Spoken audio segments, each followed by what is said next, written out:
Viranomaiset suosittelevat nykyisin kaikille suomalaisille mobiilivarmenteen käyttöä verkkoasioinnissa. Mutta varmenteeseen liittyy kuitenkin asiantuntijan mukaan tietoturva-aukko, josta pankit haluaisivat kertoa asiakkailleen, mutta eivät sitä julkisesti voi tehdä.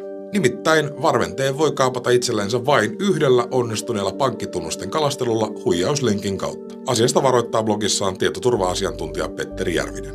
Mistä tietoturva-aukosta on sitten kyse? Mobiilivarmennetta aktivoitaessa järjestelmä kysyy puhelinnumeroa, mutta ei tarkista, kenen nimiin liittymä kuuluu. Eli jos syötät pankkitunnukset huijauslinkkiin, nettirikollinen voi sitä kautta aktivoida varmenteen omaan puhelimeensa.